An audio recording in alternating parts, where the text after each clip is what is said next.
इसमें सिर्फ इक्वेशंस लिख लेते हैं। तो मान लो इस टाइप का है कुछ।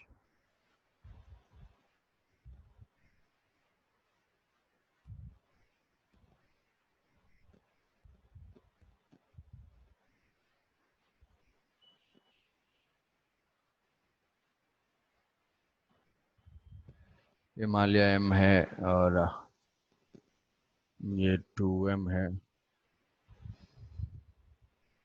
ये m है, ये 2m है।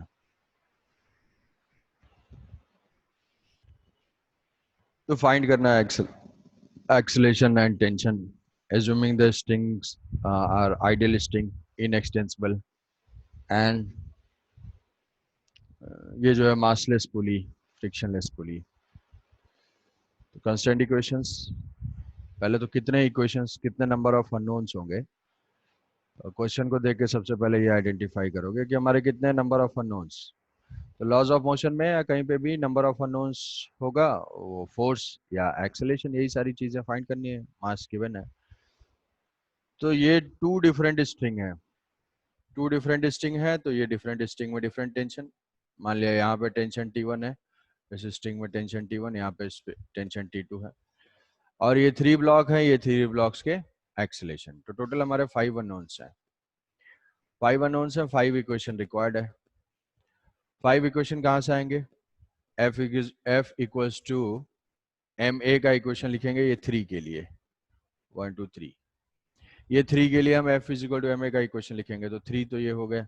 उसके बाद फिर एक इक्वेशन लिखेंगे इस पुली के फ्री बॉडी डायग्राम से, जो ये बताएगा कि T1 इक्वल्स टू 2T2, यहाँ से। तो हो गया फोर्थ इक्वेशन।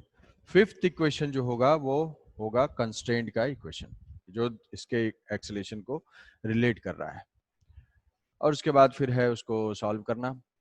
तो जैसे यहाँ पे है, अब एक्सेलेरेशन हमको क्या करना है, किसी भी डायरेक्शन में एज्यूम कर लेंगे। अगर आंसर करेक्ट आए तो पॉजिटिव आ रहा है तो assume direction correct, otherwise direction reverse है। तो यहाँ पे हम मान लेते हैं कि ये गया A1 से और ये गया A2 से। क्या ये जरूरी है इधर ही जा रहा होगा? नहीं, ये हम मान लेते हैं ये गया A3 से। तो एक कन्वीनियंट डायरेक्शन मानते हुए जो स्ट्रिंग लूज करने वाली अप्रोच बताई थी कि थोड़ा थोड़ा डिस्प्लेस करके देख लेंगे, तो एक तो है वर्चुअल वर्क टेंशन वेंशन T डॉट वी या T डॉट ए जीरो करना। दूसरा है कि मान लो जो वर्चुअल स्ट्रिंग लूज करने वाली बताई थी, तो क्या वहां से इसको रिलेट कर सकते हो? किसी एक को देखो, कि जैसे मान लेते हैं हम कि इस स्ट्रिंग को फिक्स कर देते हैं, इस स्ट्रिंग को फिक्स कर देते हैं ऐसा कि ये मूव नहीं कर पाएगा, 2m के मोशन को रोक देते हैं। तो ये मान लो ये ब्लॉक मूव करता है A2 अपवर्ड जाता है, तो इसके वजह से ये जो सेंटर होगा इसका वो भी क्या होगा, A2 डाउनवर्ड आएगा। इसके A2 डाउनवर्ड आने की वजह से ये दोनों साइड में जो स्ट्रिंग है वो लूज होगी। कितनी स्ट्रिंग लूज होगी? A2 क्योंकि इसके दोनों साइड है, सेंटर मूव कर रहा है A2 से, तो ये हो जाएगा 2A2। और प्लस इस ब्लॉक के मोशन की वजह से अगर ये A1 ऊपर जाता है तो इसके रेस्पेक्ट में ये भी कितना होगा, इसके लिए स्ट्रिंग कितने मिल गई, A1। तो अगर हम चाहें तो इसको डायरेक्ट लिख सकते हैं कि मोशन ऑफ A2 के वजह से हो जाएगा 2A2, और A1 के मोशन के वजह से A1 is equal to A3। ये डिस्प्लेस करके देख लेंगे। अकॉर्डिंगली मान लो डायरेक्शन अपोजिट है, सपोज कि क्वेश्चन भी ऑब्जेक्टिव अगर आया हुआ है, इसमें फाइंड करना है। मान लो डायरेक्शन अपोजिट दिया हुआ है, ये दिया हुआ है कि तुम्हें कि ये 3 मीटर पर सेकंड स्क्वायर है, ये 4 मीटर पर सेकंड स्क्वायर है, देन इसका क्या है। तो तुम एक कन्वीनियंट डायरेक्शन एज्यूम कर लो, उसके बाद फिर जब हम पुट करेंगे वैल्यूज इसमें, तो A1 इज इक्वल टू क्या पुट कर देंगे, -3। तो ये तो हो गया कंस्टेंट इक्वेशन। अब जो बचा हुआ इक्वेशन है वो यहाँ से है mg, ये है mg, यहाँ पे टेंशन T1, यहाँ पे टेंशन T2, टेंशन T2, ये है mg और ये है 2mg। तो इक्वेशन लिखेंगे पहले m के लिए, इस m के लिए लिखते हैं यहाँ पे। तो इसको हमने एज्यूम किया है कि अपवर्ड डायरेक्शन में जा रहा है। It is T2 minus mg is equal to m into A1। Next है इस इस ब्लॉक के लिए A3 डाउन जा रहा है, तो ये हो जाएगा 2mg minus T2 is equal to 2m into A3। ऊपर से ये अपवर्ड जा रहा है, तो यहाँ से T1 को हमने ज़्यादा लिया होगा, T1 minus mg is equal to m into A2। और इस पुली के फ्री बॉडी डायग्राम से T1 is equal to 2T2। तो जनरल कन्वेंशन ये होता है कि हमें फाइंड करना है T1 is equal to 2T2। General approach ये होती है कि सबसे जो है टेंशन की वैल्यूज को हर इक्वेशन से फाइंड करके और यहाँ पे पुट कर दो, जो इस कंस्टेंट इक्वेशन में एक्सेलरेशन की वैल्यू को पुट कर दो, तो आंसर आ जाएगा। जैसे यहाँ पे T1 T2 है, यहाँ T1 की जगह हम पुट कर देते हैं 2T2 तो A1 की वैल्यू हो जाएगी A1 is equal to T2 minus mg divided by m। अच्छा, इक्वेशन में पुट ही कर देते हैं यहाँ पे, ये A1 प्लस 2A2 हो जाएगा 2A2 is equal to 2T2 minus mg divided by m is equal to A3 is equal to g minus T2 by 2m। अब यहाँ से सिर्फ T2 अननोन है, इससे जो है सॉल्व कर लेंगे और फिर T2 की वैल्यू आने के बाद T1 आ जाएगा, T1 के बाद एक्सेलेरेशन आ जाएगा। तो जनरल एक स्टैंडर्ड प्रोसेस है कि जनरली हम कंस्ट्रेंट वाले इक्वेशन से में पुट कर देते हैं, अदरवाइज जैसे भी मैनिपुलेट करना चाहो इक्वेशन को। तो ये हर टाइप के कंस्ट्रेंट थे, स्ट्रिंग से कनेक्टेड है, पुली ब्लॉक सिस्टम है, वेज कंस्ट्रेंट है, या जनरल कुछ डिस्प्लेसमेंट वाले हैं जिसमें अलग अलग, जिसमें एक के रिस्पेक्ट में दूसरे का मोशन हो, जैसा कि ये दिया था। अब नेक्स्ट टॉपिक है इसमें स्यूडो फोर्स।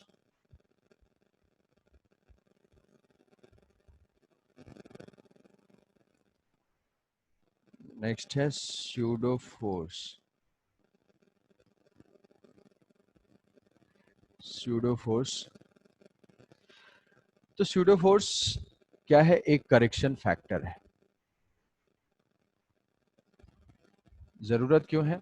जरूरत यह है कि अगर मान लो सिंपल लैंग्वेज में क्विकली अगर देखते हैं कि मान लो कि दो ये एक लिफ्ट है और इस लिफ्ट में जो है वो स्ट्रिंग है, स्ट्रिंग में ये ब्लॉक कनेक्टेड है और ब्लॉक 1 kg का है। इसमें दो ऑब्जर्वर हैं, एक यहाँ पे लिफ्ट के अंदर है और एक जो लिफ्ट के बाहर है वो ग्राउंड पे है। तो ये मान लिया कि ए है और ये ऑब्जर्वर बी है और ये लिफ्ट ऊपर जा रहा है, इसका एक्सेलरेशन है मान लिया 2 मीटर पर सेकेंड स्क्वायर। तो ए ने क्या किया? ए ने इसका फ्री बॉडी डायग्राम ड्रॉ किया, तो frame of reference of A और frame of reference of B. तो यहाँ से ए ने इसके फ्री बॉडी डायग्राम को ड्रॉ किया, तो यहाँ से वो कट करेगा और वो फ्री बॉडी डायग्राम ड्रॉ किया, उसने दिखा दिया, टेंशन दिखा दिया और mg दिखा दिया डाउनवर्ड डायरेक्शन में। और इसका एक्सेलरेशन क्या होगा? ए के रिस्पेक्ट में ब्लॉक हमेशा रेस्ट में ही है, एक्सेलरेट नहीं कर रहा है, एक्सेलरेशन 0 बताएगा।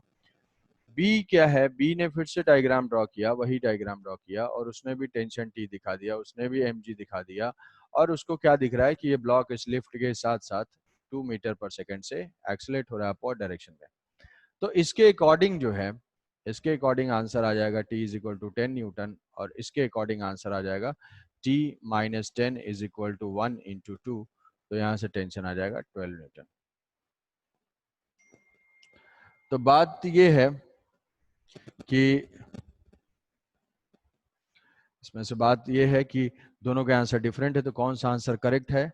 तो जो आंसर करेक्ट है वो है हमारा बी का, क्योंकि इसको बाद में समझ में आया कि अच्छा ये जो है लॉज ऑफ मोशन जो है वो एक्सेलरेटेड ऑब्जर्वर के लिए वैलिड नहीं है, एक्सेलरेटेड ऑब्जर्वर के लिए वैलिड नहीं है।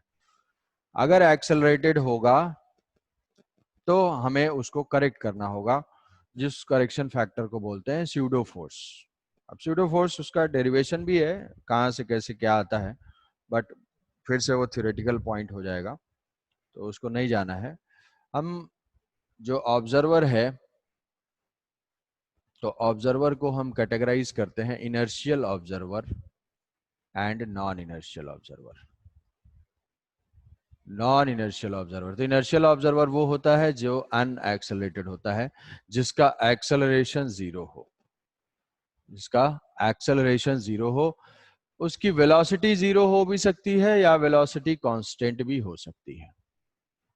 तो वो हमारा क्या होगा, इनर्शियल होगा। तो याद करोगे रिलेटिव मोशन में हम लोग जो भी क्वेश्चन सॉल्व कर रहे थे, सारे रिलेटिव मोशन के क्वेश्चन में कहोगे कि अच्छा हाँ वहां भी तो मूव कर रहा था ऑब्जेक्ट्स, वहां मूव कर रहे थे, लेकिन हम स्यूडो फोर्स नहीं सोच रहे थे क्योंकि उनकी वेलोसिटी कांस्टेंट होती थी।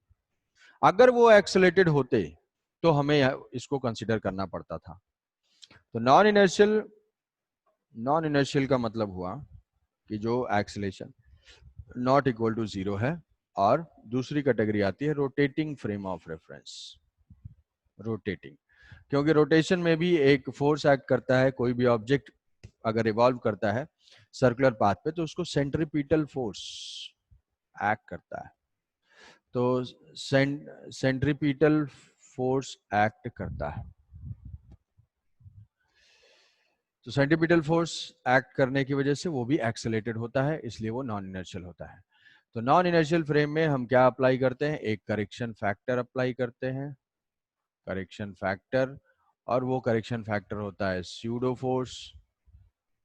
वो स्यूडो फोर्स का जो है माइनस जिस भी ऑब्जेक्ट पे अप्लाई करना है उसका मास लेंगे, और जो अप्लाई कर रहा है उसका एक्सेलरेशन लेंगे। Acceleration of observer, acceleration of observer, और डायरेक्शन उसकी जो है एक्सेलरेशन के अपोजिट डायरेक्शन में होगी। जिसके ऊपर अप्लाई करना है उसका मास और जो देख रहा है उसका एक्सेलरेशन। तो ये हो जाएगा स्यूडो फोर्स। तो m इंटू ए और अपोजिट डायरेक्शन में। तो यहां से अगर हम देखते हैं तो ये जो है a वो एक्सेलेटेड है अपवर्ड डायरेक्शन में, अपवर्ड डायरेक्शन में एक्सेलेटेड है। तो ये क्या अप्लाई करेगा, स्यूडो फोर्स। मास इसका लेगा, इसके ऊपर अप्लाई करना है तो इसका मास 1 इंटू ए। तो ये हो जाएगा 2 न्यूटन, डायरेक्शन हो जाएगी एक्सेलेरेशन के अपोजिट डायरेक्शन में। तो अब ये भी यहाँ पे करेक्शन फैक्टर अप्लाई कर दिया कि भाई ये तो नॉन इनर्शियल है तो 2, तो इसका आंसर भी आ जाएगा 12 न्यूटन। तो बेसिक पॉइंट ये है कि नॉन इनर्शियल फ्रेम से हम स्यूडो फोर्स अप्लाई करेंगे। अब ये क्या है कि कई सारे क्वेश्चन को हमारे सिंप्लीफाई कर देता है। जैसे फॉर एग्जांपल हमें फाइंड करना है एक्सेलरेशन, फाइंड करना है एक्सेलरेशन। ये मान लिया कि ये 2m है और ये जो है m है और ये लिफ्ट में है, ये लिफ्ट में है और ये लिफ्ट जो है वो एक्सेलेटेड है वर्टिकली अपवर्ड डायरेक्शन में g/10 से, g/10 से एक्सेलेटेड है। हमें फाइंड करना है what is the acceleration of the block, acceleration of the block, tension in the string. तो एक्सेलरेशन ऑफ ब्लॉक तो हम क्या करेंगे, यहां से ऑब्जर्व कर लेंगे, लिफ्ट के फ्रेम में चले जाएंगे। लिफ्ट के फ्रेम में क्यों जा रहे हैं, क्या ये समझ पा रहे हो कि ग्राउंड के रिस्पेक्ट में दोनों ब्लॉक के एक्सेलरेशन सेम नहीं होंगे। यहां पे हम ऐसे नहीं मान सकते कि ये A है तो ये भी A होगा डाउनवर्ड।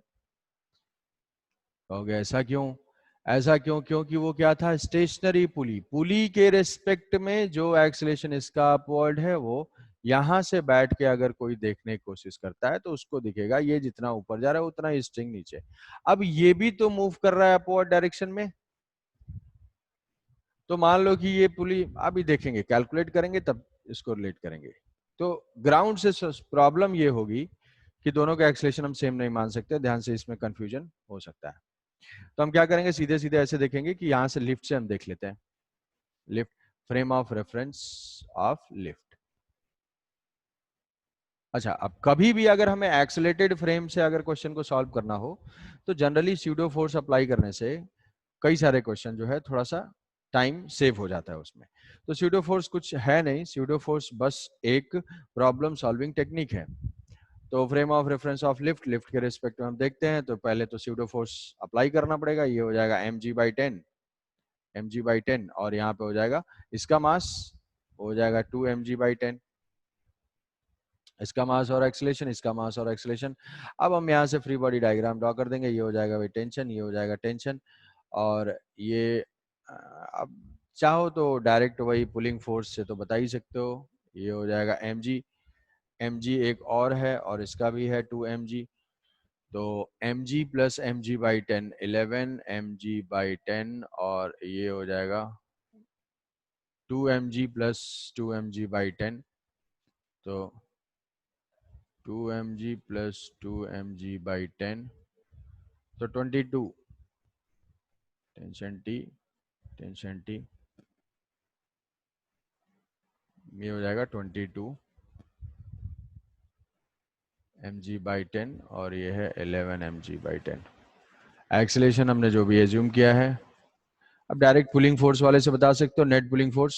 नेट पुलिंग फोर्स इधर है डाउनवर्ड, तो इसका एक्सीलेशन हो जाएगा 22 mg minus 11 mg, 11 mg net force is equal to mass, mass into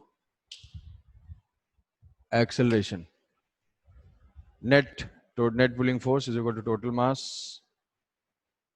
into acceleration, तो ये ए की वैल्यू हो जाएगी a is equal to 11 g by 30।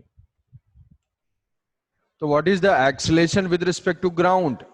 तो ग्राउंड के रिस्पेक्ट में इस ब्लॉक के एक्सेलरेशन डिफरेंट होंगे।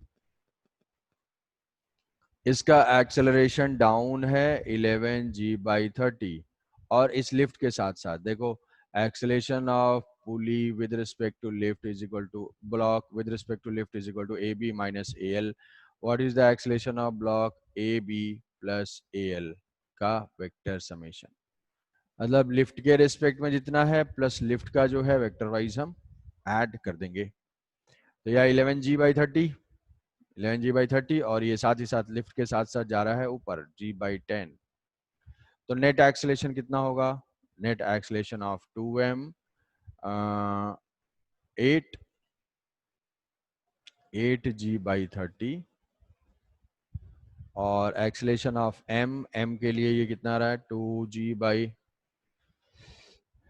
मूव कर रहा है 11 g/30 से अपवर्ड, और साथ ही साथ g/10 भी जा रहा है, तो ये हो जाएगा 14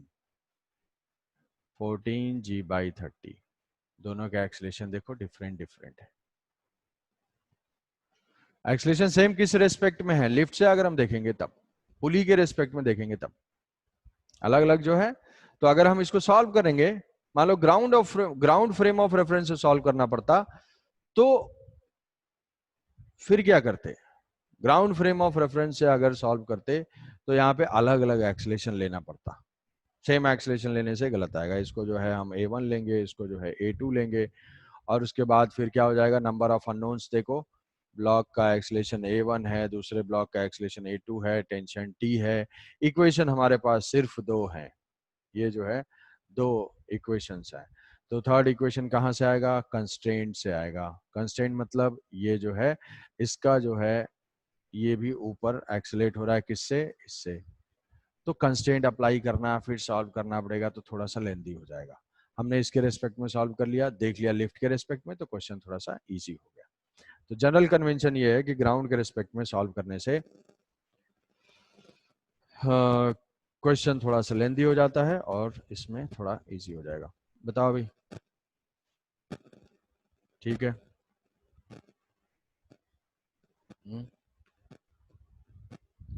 के लिए सदियों से यूज होता चला आ रहा है, ऐसा टाइप का है कोई इंक्लाइन प्लेन, और ये है फिक्स्ड।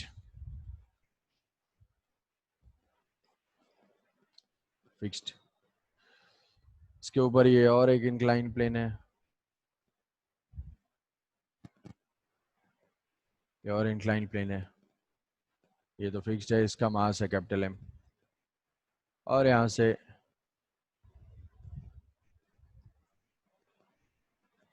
स्मॉल m है। मान लो कि इसके साइज ज्यादा कंसिडरेबल नहीं लेना है, ये दोनों जो है सेम ही डिस्टेंस है, ऐसे ऐसे। ये जो है ना ये स्लाइड कर सकता है इस पे, ये एंगल अगर थीटा है, ये कैपिटल M इसके अलोंग स्लाइड कर सकता है, और ये जो है इसके अलोंग स्लाइड कर सकता है। हाँ। तो पहले ये बताओ कि क्या, अच्छा एक चीज ये सोचना है पहले कि अगर ये ऑब्जर्वर है ग्राउंड के रिस्पेक्ट में, इस स्मॉल एम का पाथ कैसा होगा।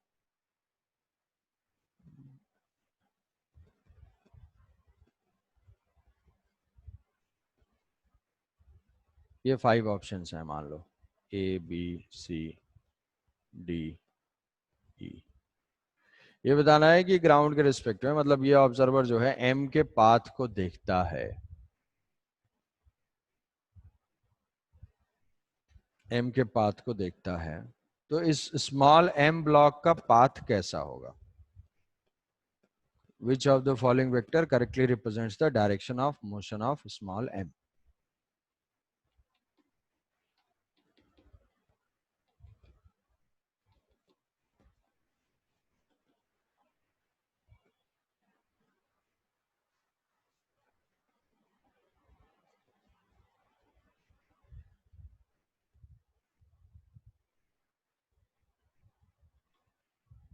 जल्दी बताओ कौन सा लग रहा है।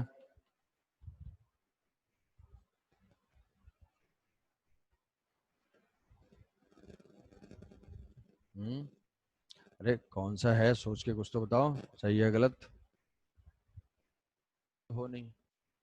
वेलोसिटी है नहीं, तो इस पे जो जिस डायरेक्शन में एक्सेलेरेशन होगा उसी डायरेक्शन में ये वेट गेन करेगा। तो हम स्मॉल एम फॉर, मतलब फॉर फ्रेम ऑफ रेफरेंस नहीं, फॉर स्मॉल एम के लिए फ्री बॉडी डायग्राम ड्रॉ करते हैं। तो ये जो है यहाँ से है, यहाँ से ये नॉर्मल रिएक्शन हो जाएगा, कांटेक्ट फोर्स, और यहाँ से हो जाएगा फील्ड फोर्स। तो जो फोर्स है वो नॉर्मल रिएक्शन N1 डिनोट कर देते हैं, और ये जो है स्मॉल mg है।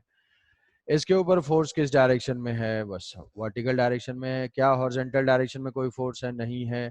तो इस ब्लॉक का एक्सेलेरेशन 0 है, ओनली वाई में है, तो किस टाइप का पाथ फॉलो करेगा, ऐसा वर्टिकली डाउनवर्ड, ये होगा आंसर। तो ट्रेजेक्टरी देखने के लिए फोर्स देखना है। तो थोड़ा और एक बार बोल लीजिए। ये स्मॉल एम का हम फ्री बॉडी डायग्राम अगर ड्रॉ करते हैं तो कौन कौन से फोर्सेज ऐड करें, बस उतना देखोगे, कॉम्प्लिकेटेड कुछ नहीं करना है। हम सब छोड़ देंगे, फोर्स देखेंगे, इस ब्लॉक का जो मोशन होगा वो इसके ऊपर एक्ट करने वाले फोर्सेस की वजह से होगा। तो हमने फोर्स ये ड्रॉ कर दिया, ये N1 है, ये mg है, सब कुछ। अब वर्टिकल डायरेक्शन में फोर्स है, तो जो भी एक्सेलरेशन होगा वो तो वर्टिकल डाउन डायरेक्शन में ही होगा, और ऑब्वियसली ये ब्लॉक ऊपर तो जा नहीं सकता है, तो नीचे ही आएगा। तो जो फोर्सेस होंगे उसी के अकॉर्डिंग उसकी डायरेक्शन होगी, ठीक है। अब यहां से कोई ऑब्जर्वर होगा तो उसको क्या दिखाई देगा भाई, यहां से जो ऑब्जर्वर होगा, अब मान लो ये सोचोगे कि ये ब्लॉक किधर जाएगा, लेफ्ट में जाएगा या राइट में जाएगा। अगर मान लो हमें ये डिसाइड करना है तो कुछ बता सकते हो, गेस कर सकते हो।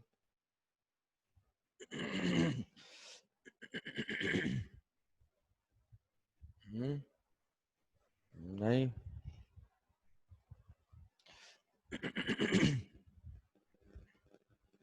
गेस करते हो अगर कुछ, किस डायरेक्शन में जाएगा, मतलब ये ब्लॉक इस लार्जर वाले ब्लॉक से कोलाइड कर जाएगा या इधर गिर जाएगा।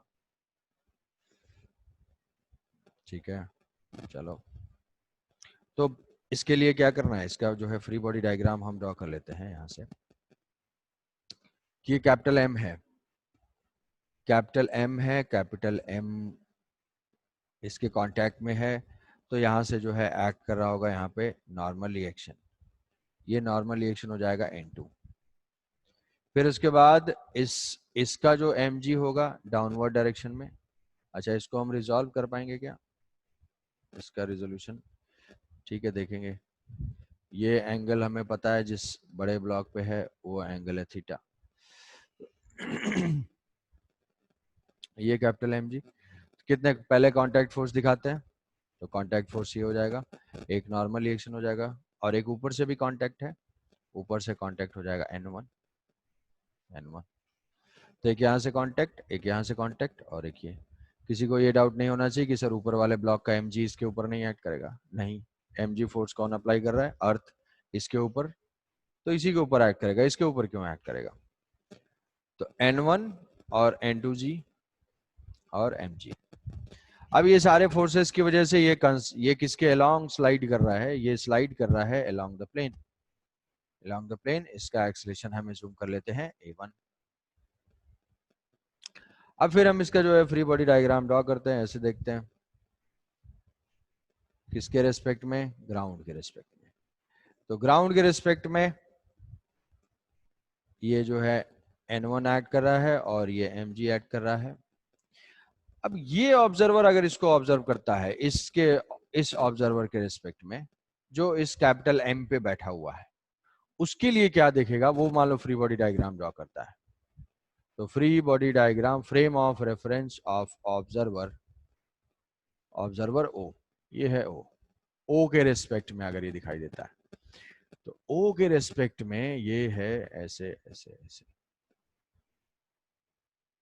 ये तो इसी के साथ साथ ऐसे इसके कांटेक्ट में है, तो इसके साथ साथ इधर भी आ रहा है। तो m का एक्सेलेरेशन है, तो एक्सेलेरेशन है तो उसके वजह से एक एक्ट कर देगा pseudo force small m into a1। क्या बात समझ में आ रही है? यहां से ऑब्जर्व कर रहा है तो mass into acceleration of frame small m into a1, direction opposite.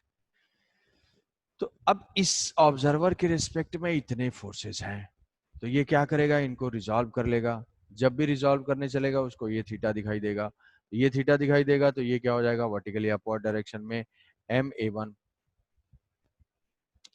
One sine theta, और यहाँ पे क्या है M A one cos theta. तो वर्टिकल डायरेक्शन में इसके रिस्पेक्ट में तो ये ब्लॉक जो है इक्विलिब्रियम में है, ये वर्टिकल डायरेक्शन में तो इक्विलिब्रियम है। तो पहली चीज ये देखो, यहाँ पे n1 is equal to mg नहीं है भाई, क्यों? क्योंकि ये तो डाउनवर्ड जा रहा है ना, ये इक्विलिब्रियम में नहीं है, एक्सेलेरेटेड है, तो इसलिए n1 mg नहीं है। तो क्या हो जाएगा इक्वेशन, यहाँ से ये हो जाएगा n1 mg से कुछ कम है, n1 plus this is equal to mg। और हॉरिजॉन्टल डायरेक्शन में उस ऑब्जर्वर के रिस्पेक्ट में ये है फोर्स, तो इसके डायरेक्शन में ये स्लाइड करेगा तो क्या करेगा, यहाँ जाके टकरा जाएगा इससे, ये इसके रिस्पेक्ट में ऐसे फटाक से जाके टकरा जाएगा। मान लो पूछा हुआ है टाइम बताओ कि कब ये जाके टकराता है, रिएक्शन फोर्स बताओ, एक्सेलेरेशन बताओ, तो वो सब हम इसको लिख लेंगे कि ठीक है इसके रेस्पेक्ट में जो है इस डायरेक्शन में कुछ एक्सेलेरेशन है इसका। तब अगर सॉल्व करते हैं तो इक्वेशन क्या लिख लोगे, यहाँ से n1 plus ma1 sine theta, n1 plus ma1 sine theta is equal to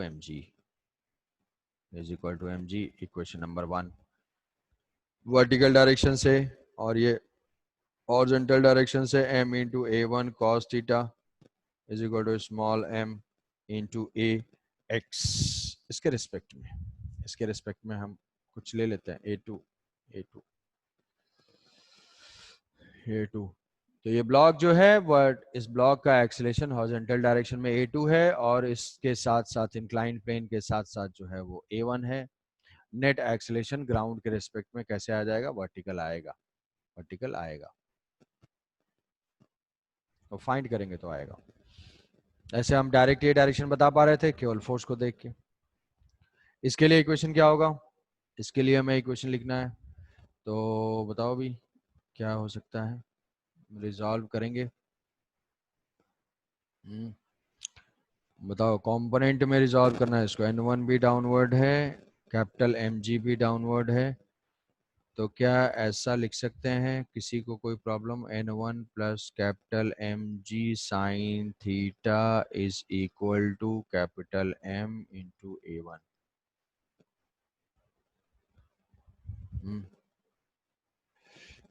capital M into a1।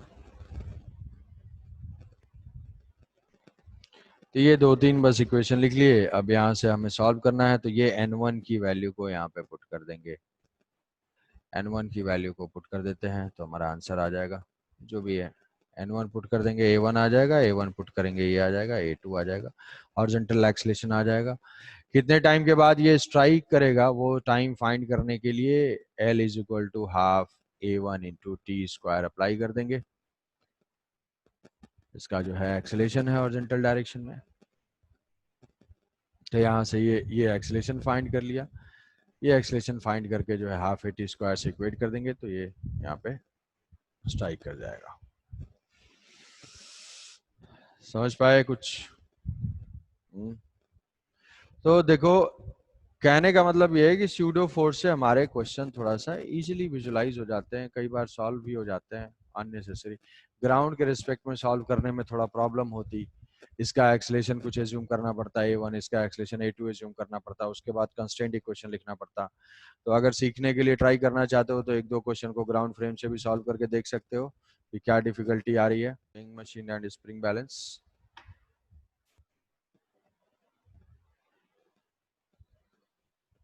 weighing machine and spring balance, weighing machine and spring balance। तो ये क्या है, हमें वेट मेजर करने के लिए काम में आते हैं। कौन सा वेट? Apparent wait. कि जैसे मान लो कि कोई पर्सन है, ये वेइंग मशीन है, ये वेइंग मशीन है, और इस वेइंग मशीन पे कोई पर्सन है, और वो पर्सन जो है यहाँ से जो है रीडिंग देख रहा है, यहाँ पे रीडिंग है, ऐसे देख रहा है, इसका मास है। ये सेटअप मान लो लिफ्ट में है, ऐसे लिफ्ट में है, और यहाँ पे एक स्प्रिंग बैलेंस भी है, छोटा सा स्प्रिंग बैलेंस, ये भी जो है इस पे ब्लॉक सस्पेंडेड है। और ये क्या है, एक्सेलरेटेड है अपोजिट डायरेक्शन में। तो अगर हम यहाँ से वेइंग मशीन देखते हैं तो क्या वेइंग मशीन एक्चुअल में वेट बताता है? नहीं। वेइंग मशीन का अगर फ्री बॉडी डायग्राम देखेंगे तो वो कौन सा फोर्स मेजर करता है? यहाँ पे जो नॉर्मल रिएक्शन एक्ट कर रहा है। पर्सन का फ्री बॉडी डायग्राम देखेंगे तो ये नॉर्मल रिएक्शन है और ये mg है। तो अगर एक्सेलेरेशन 0 है तब तो, अगर इस केस में हम देखेंगे तो n is equal to, lift के रेस्पेक्ट में देख लो, a से जा रहा है, स्यूडो फोर्स एक्ट कर रहा होगा इसके ऊपर ma, तो normal reaction is equal to mg plus a। अगर एक्सेलेरेशन 0 है तो वो नॉर्मल रिएक्शन mg है, ये जो रीडिंग देगा वो ट्रू वेट होगा। बट अगर एक्सेलेरेशन है, मान लो ये 30 kg ऑफ, 30 तो कम हो गया ज्यादा, 60 kg का है, 60 kg का है, एक्सेलेरेशन 0 है, तो ये रीडिंग बता देगा 60 kg। अगर मान लो एक्सेलेरेशन ज्यादा है, अपवर्ड डायरेक्शन में है, अपवर्ड डायरेक्शन में, तो रीडिंग कुछ आ रही होगी 70 kg।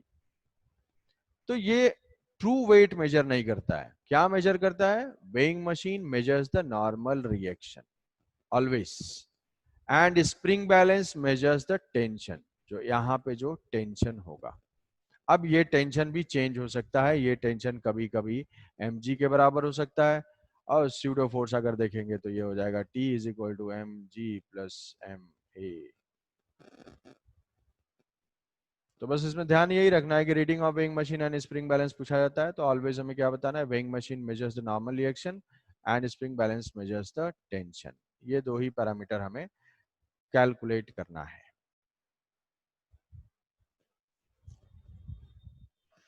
तो इसी पे यही है इसके इतने।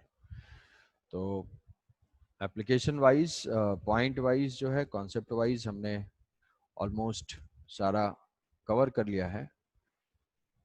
और